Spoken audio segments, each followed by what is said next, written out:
పూర్తి వివరాలకు చదవండి రేపటి అక్షర శిల్పం దినపత్రికలో.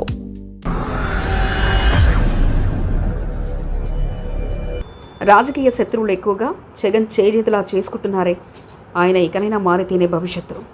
వైఎస్ జగన్కు రాజకీయ శత్రువులు ఎక్కువగా కనబడుతున్నారు. దీనికి ప్రధాన కారణం జగన్ చేజేతులా చేసుకుంది.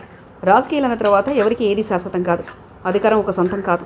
అధికార మార్పిడి ఎప్పుడూ జరుగుతుంటుంది. ఆంధ్రప్రదేశ్లో ప్రతి ఎన్నికకు అధికారం మారుతుంటుంది.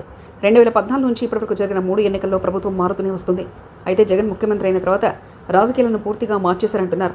ఆయన కక్షలు, కేసులంటూ ప్రత్యర్థి పార్టీలను భయపెట్టే విధంగా పాలన చేశారని, దీంతో ఆయనకు మిత్రుల కన్నా శత్రువులు ఎక్కువగా ఈ 2 దశాబ్దాల కాలంలో తయారన్న కామెంట్స్ వినబడుతున్నాయి. వైఎస్ రాజశేఖర రెడ్డి ముఖ్యమంత్రిగా ఉన్న సమయంలో ప్రతిపక్ష పార్టీ నేతలపై రాజకీయ వేధింపులకు దిగలేదు. పైగా వారి పనులు కూడా చేసి పట్టేవారు. అదే వైఎస్కు అడ్వాంటేజ్గా రాజకీయాల్లో మారింది. ప్రతిపక్షంలో ఉన్నవారిని వైఎస్ శత్రువులుగా ఎప్పుడు చూసేవారు కాదు. కేవలం ఎన్నికల సమయంలోనే ప్రత్యర్థులుగా భావించి రాజకీయ విమర్శలు చేసేవారు తప్పించి, తర్వాత ఆయన పర్యటనకు వెళ్ళినప్పుడు తన ప్రభుత్వం గురించి ఎక్కువ చెప్పుకునేవారు.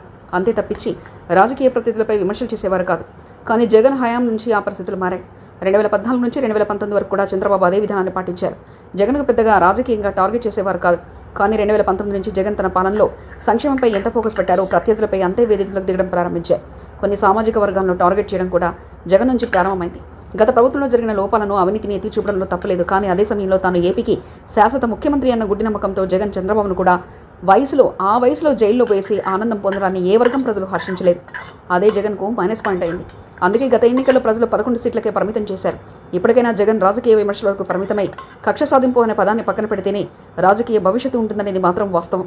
లేకుంటే జగన్ వస్తే ఏదో జరుగుతుందని కొందరు వీరాభిమానులు ఊగిపోవచ్చు, కానీ ప్రజలు మాత్రం హర్షించరు. ఆ విషయం గుర్తెరిగి జగన్ వ్యవహరిస్తే మంచిదన్న సూచనలు వెలువడుతున్నాయి.